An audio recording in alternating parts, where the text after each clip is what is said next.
এক কৃষক জমিতে লাঙল দিচ্ছিলেন। দিতে দিতে কৃষক হঠাৎ দেখতে পান আরে, এটা তো মোহরের ঘোড়া, কিন্তু মোহরের কথা জানাজানি হলে রাজার কানে পৌঁছাবে, আর আমি মাত্র 2-4টে মোহর বাদে কিছুই পাবো না। তাই সে মোহরশুদ্ধ ঘোড়াটি মাটির নিচে পুঁতে রেখে বাড়িতে চলে গেল। বাড়িতে এসে কৃষক ভাবল, গিন্নিকে জানালে সে যদি সবাইকে বলে দেয়, তাহলে একটা পরীক্ষা করে দেখা যাক। জানো, শুনলাম মহারাজের পেটের ভিতর নাকি এক মস্ত সাপ থাকে। এই কথা শুনে তো গিন্নি হতবাক হয়ে যায়। কিছুক্ষণের মধ্যেই গিন্নি সেই কথা সবাইকে জানাতে লাগল। এভাবে একের মুখ থেকে আরেকজনের মুখে গুজবটা ক্রমশ ছড়াতে থাকল। আরে জানো, মহারাজের পেটে নাকি মস্ত সাপ থাকে। আরে কি বলছো, সত্যি নাকি?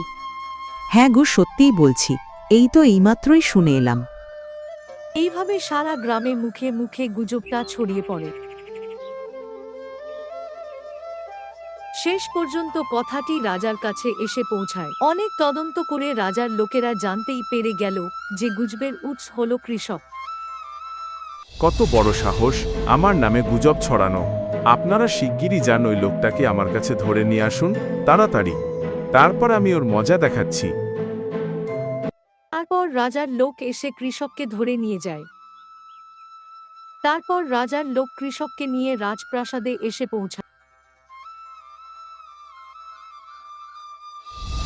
তোমার কত বড় সাহস, আমার নামে তুমি গুজব রটিয়েছ!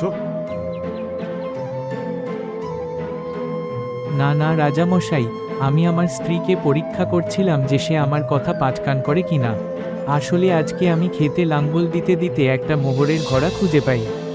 সেটার জন্যই এত কাণ্ড, আর সেটা পরীক্ষা করতে গিয়েই পাঁচকান হয়ে কথাটা আপনার কাছে এসেছে। ঠিক আছে, চলো আমি দেখি তোমার কথা আদৌ সত্যি কিনা। যদি কথাটা মিথ্যে হয় তাহলে সেখানেই তোমার বরদান নেব। তারপর রাজা, কৃষক আর রাজার লোক খেতে যায় এবং কৃষক মাটি খুঁড়ে সেই মোহরের ঘোড়া খুঁজে বের করে। এই দেখে রাজা খুব খুশি হয়। তারপর রাজা সেই মোহরের ঘোড়াটি কৃষক আর কৃষকের স্ত্রীকে দিয়ে দেন।